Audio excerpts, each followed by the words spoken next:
బాప్తిస్మం అంటే ఏదో శరీరం శుద్ధి చేసుకుంటా అలాగా చాలా మంది అనుకుంటారు. బాప్తిస్మం అనగా శరీర శుద్ధి కాదని.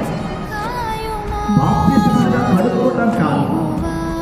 బాప్తిస్మం అనగా శరీరానికి సంబంధించింది కాదు, కానీ బాప్తిస్మం అనేది ఆత్మకు సంబంధించినదని. దేవునికి స్తోత్రం. హల్లెలూయా.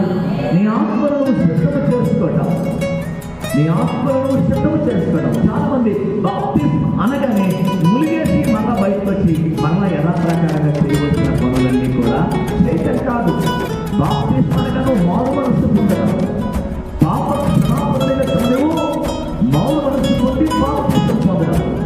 ఇది దేని కొరకంటే నువ్వు మారు మనసు పొందావు కనుక. దేవునికి స్తోత్రం. హల్లెలూయా. మారిన మనస్సు, ఏ మనస్సు అది? అది మారిన మనస్సు. అది మారిన మనస్సు దేవుడికి ఇస్తే అది ఫలితం ఉంటుందని దేవుని యొక్క వాక్యం తెలియజేస్తుంది.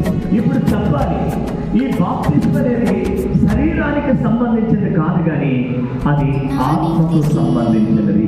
నెంబర్ 1. అయితే ఈ బాప్తిస్మము ఎవరు తీసుకోవాలి? ఈ బాప్తిస్మము ఎవరు తీసుకోవాలి?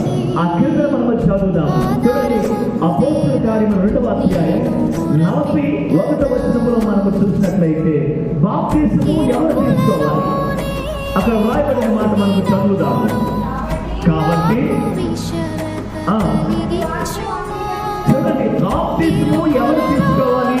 అక్కడ రాయబడిన మాట మనం గమనించినట్లయితే ఎవరైతే వాక్యమును అంగీకరిస్తారో వారు మాత్రమే బాప్తిస్మము తీసుకోవాలి. దేవునికి స్తోత్రం. హల్లెలూయా.